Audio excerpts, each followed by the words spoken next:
Okay, Miss Plummer here. I'm going to show you how we're going to make our crazy hair days today. The first thing you're going to get is a piece of paper that looks like this. And using our glue stick, we're going to add some glue to the paper. So I'm going to take my glue stick, and if I don't have any glue popping up, I'm just going to use the twister on the bottom and gently twist once or twice. See how my glue stick is only up a little bit? We don't want it all the way up here because that will ruin it. So if I go too far, I just twist the other way. I'm going to take my glue stick and I'm just going to add a circle right in the middle. See how I'm pushing gently? I'm flipping this over before it dries. And I want to have it so that the flat side is up and the curved side is down. I'm going to do this just a little bit above the bottom of my paper, just a little bit. So I'm going to take it and I'm going to press and I'm going to rub. Now when I rub, I want to rub for about 5 seconds. That heat is going to make that glue stick really good. Now what I'm going to do with my Sharpie, okay, so we're going to use a Sharpie today, is I am going to draw a curve below this. That's going to be my shoulders. So right up below this, I'm going to do a line that curves. It comes up, touches the bottom of that head I just drew, and comes back down. Perfect, okay, and just do your best, friends. Now I'm going to be drawing the face, and I'm going to use some curves to make my face. I'm going to do my eyes first, about in the middle of my head, because our eyes fall in the middle of the head. I'm going to do 2 little upward curves. Okay. I'm going to do a bigger upward curves above both of those for my eyebrows. And it's up to you if you want to do little lines for eyelashes. I think I'm going to do little eyelash lines.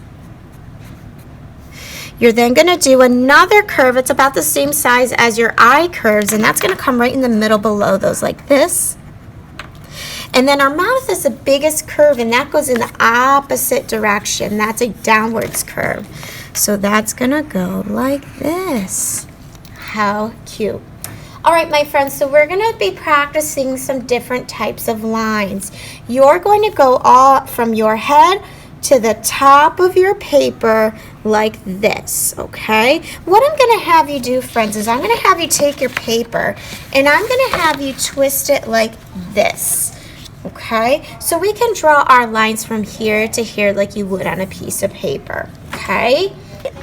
Okay, I'm going to start right in the middle here, and I'm first going to do just a straight line, and that's going to go from the top of my head to here.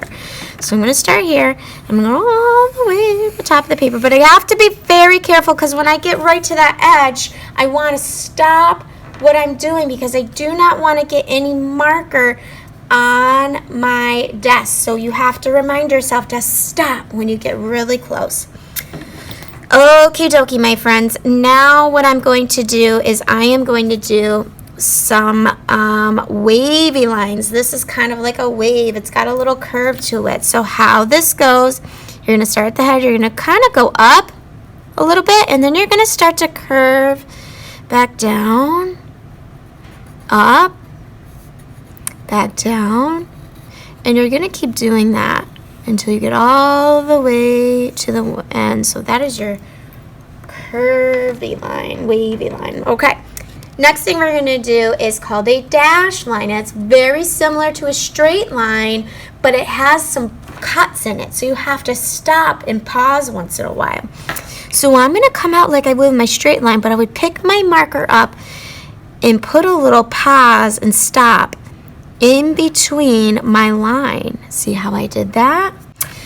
The next one is called a zigzag line. And this one, it's very similar to a curvy line, except it comes up to a point. So I'm going to leave enough room, and I'm going to come over here, and I'm going to come up and down really quick. Up, down. Almost reminds me of mountains or triangles. So it goes up and down, but instead of a curve, there is a point. Oh, I gotta stop. I'm getting close to the edge of that paper.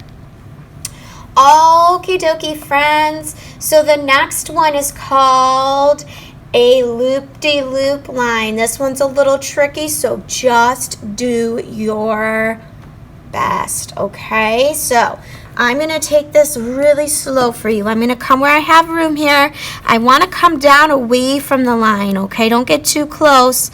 You're going to come up like you're going to do a curvy line, but instead of going in the same direction, I'm going to curl back around. So you always imagine you're like I like to tell friends you're an airplane and you're coming up, you're coming, you're going, and oh, you got to turn around because somebody forgot their luggage. And you're going back up, you're going back, oh, you got to turn around because somebody else forgot their luggage. So it's like you're an airplane. You're going up, but oh, we got to turn back around and cross over because somebody forgot something. And you're going to do that all the way to the end of the paper.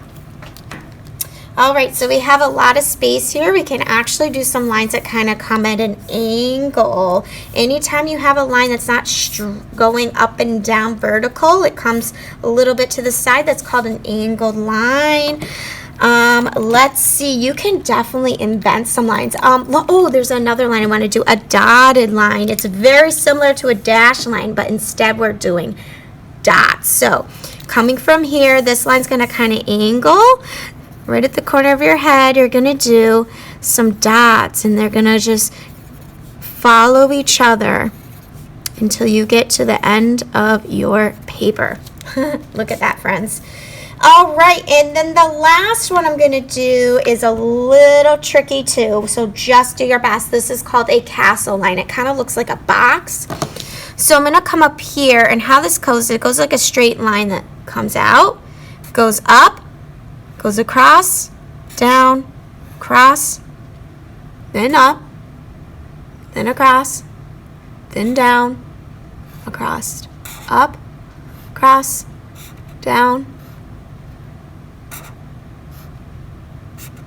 and it's a little tricky, so just do your best. Okay, friends, so if you have any spaces where you want to maybe add a few extra lines in, you can go ahead and do that. Okay, we just want to fill up kind of like the top space of our drawing. Okay, one more thing, friends, we're going to make sure we do is you're going to give yourself some ears. So you're going to do a curve or C shape or C curve that comes on both sides of your head, and if you want to draw earrings or anything, you can.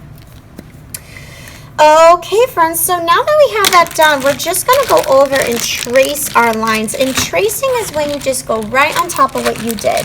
So using any of the markers of your choice, you're going to grab them. And we're not coloring in, friends. We're not coloring in. What we're doing is we're going to go right on top of the line we drew. See how I'm doing that? And we're going to trace, okay? Now, you don't want to make every line the same color because that would be a little boring, all right?